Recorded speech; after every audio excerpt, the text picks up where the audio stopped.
Hey, salut à tous les gars, c'est Ren, j'espère que vous allez tous très très bien, moi ça va nickel. On se retrouve aujourd'hui pour parler d'un nouveau film d'animation japonais, encore une fois.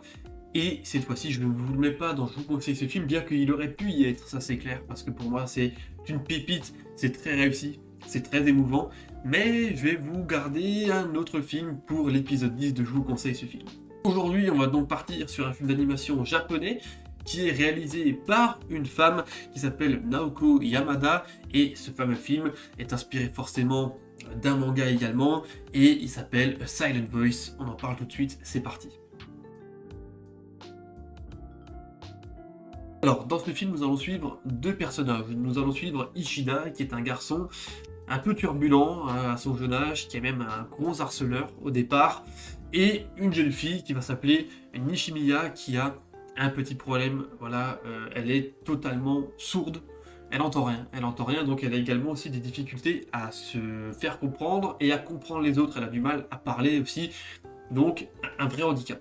Et donc dans cette histoire, on va suivre l'arrivée de Nishimiya en école primaire dans la fameuse classe de Ishida, le gros harceleur de cette classe, si vous voulez, parce qu'il a décidé complètement de lui rendre la vie dure, alors qu'elle, a priori, elle essaie de faire des efforts pour s'intégrer dans la classe, et malgré ses grosses difficultés, l'ensemble de ses camarades vont commencer à la rejeter, et à lui en mettre, entre guillemets, plein la gueule à la pauvre. Et Ishida est un petit peu le garçon qui a lancé un petit peu cette mouvance de l'harcèlement autour de cette jeune fille.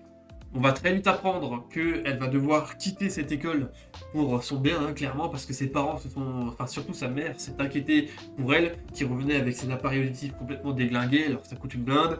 Elle avait beaucoup de problèmes à l'école, et le jour où ça s'est appris, tout simplement, tous les camarades de la classe ont accusé Ishida d'être le seul responsable de cet harcèlement. Donc Ishida se retrouve finalement à la place de l'harcelé parce qu'il va être totalement seul, il va être abandonné de tous ses camarades, et donc on va suivre dans cette histoire l'aventure de Ishida qui essaye absolument de retrouver Nishimiya quasiment 10 ans plus tard pour se racheter, pour essayer de lui faire comprendre qu'il était trop con à l'époque et qu'il veut tout faire pour créer une réelle amitié entre deux et que tout puisse remarcher dans le bon sens parce qu'il a des remords à fond, et dès le début du film, on voit qu'il essaye de se suicider.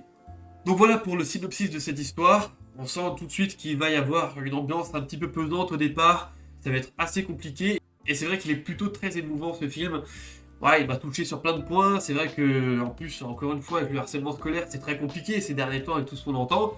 Et ici, encore une fois, dans les animations japonaises, c'est toujours le cas, c'est raconté d'une manière qui te touche profondément, toujours. Et dans Silent Voice, ça marche très très bien. Alors pour vous donner mon avis sur ce film, tout simplement, vous avez certainement compris avec la façon dont je vous en ai parlé jusqu'à présent que c'est un film que j'ai adoré. Il dure 2 heures, c'est passé super vite, l'histoire j'y étais mais à fond dedans, j'étais à fond dedans. Ishida au départ, quand il est gosse, il est insupportable, et plus on le voit grandir, plus on voit les efforts qu'il veut faire, plus il devient appréciable. Nishimiya, c'est une personne qui est totalement touchante en fait dans cette histoire. Le handicap est très très bien retranscrit, et on arrive très facilement à se mettre à sa place de personnes qui étaient, malgré les difficultés, à vouloir être compris des autres, et tout ça, ça marche très très bien. L'animation, elle est au top, les dessins sont super soignés, les musiques sont impactantes à mort. Moi, les musiques, franchement, c'est toujours comme ça dans les films d'animation japonais, je vous le dis à chaque fois, mais les musiques, elles sont émouvantes, ça fait de l'effet, et ils sont trop forts là-dessus, les japonais. Et la réalisatrice là-dessus, elle a très bien compris, parce que du coup, elle a fait des choix, et c'est très bien fait. Alors, moi, je n'ai pas lu le manga, ma sœur l'a lu, et j'ai regardé avec elle, et apparemment, c'est assez fidèle à ce que l'on voit, du coup, dans le manga. Moi, ça, c'est un film que, du coup, j'ai énormément apprécié, et qui, au départ, c'est vrai, comme je vous l'avais déjà dit, pour Your Name, c'est vrai que moi, au départ, c'est pas le genre de film où la romance m'intéresse vraiment, et malgré tout, ici, c'est super intéressant, ça fait le taf à mort, et on est curieux jusqu'au bout de savoir comment ils vont réussir à s'en sortir. Est-ce qu'il va réussir à se racheter? Est-ce qu'il va réussir à se faire pardonner? Est-ce qu'elle va être d'accord pour accepter finalement les excuses de son harceleur de jeunesse? Et donc, tout ça, moi je trouve que c'était magnifique, c'était merveilleux. Et encore une fois, avec une animation qui est superbe, avec des petits travelling sur des éléments anodins du quotidien, mais qui rendent le récit super beau, et tout ça c'est magnifique. On a la fameuse scène, comme d'habitude, quasiment dans chaque animé, où on a nos deux personnages qui scrutent l'horizon avec une nuit d'étoiles magnifiques et des feux d'artifice. Tout ça, c'est très classique dans ce genre de film, mais c'est tout le temps très beau, c'est magnifique. Et en plus, dans ce film-là, il y a un enjeu particulier à ce moment-là de l'histoire, et c'est très émouvant. Voilà, c'est très émouvant, je n'en dis pas plus. Je vous laisserai découvrir ce film qui est pour moi un chef-d'œuvre. Voilà, c'est encore une sacrée pépite. La VF, je l'ai pas regardée, pour être honnête, donc je vais pas pouvoir vous en parler plus que ça. Mais j'ai cru comprendre qu'elle restait correcte, donc bon, je vais pas trop me prononcer là-dessus. Mais en tout cas, la VO, bah voilà, la VO, c'est le top du top. Même la doubleuse qui va interpréter le rôle de Nishimiya, avec le fait qu'elle a du mal à parler puisqu'elle n'entend rien, voilà, c'est le but du handicap, et ben c'est super percutant et ça marche à mort. Ça marche à mort, c'est magnifique.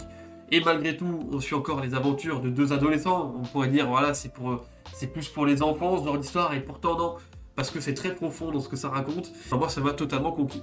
Donc voilà, je vais du coup vous laisser là-dessus, hein. Je vais pas trop rentrer dans les détails, parce que le Silent Voice, je pense franchement que c'est une expérience à vivre directement en regardant le film.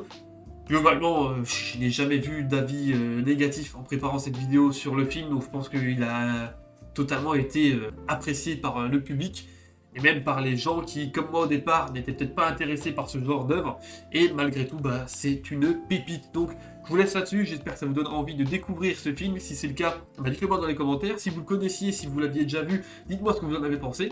Comme ça, on pourra en discuter. Je suis curieux de voir un petit peu ce que vous en pensez. En attendant, je vais vous laisser là. Je vous souhaite à tous une très bonne journée ou une très bonne soirée. C'était Rex, portez-vous bien. Ciao, ciao!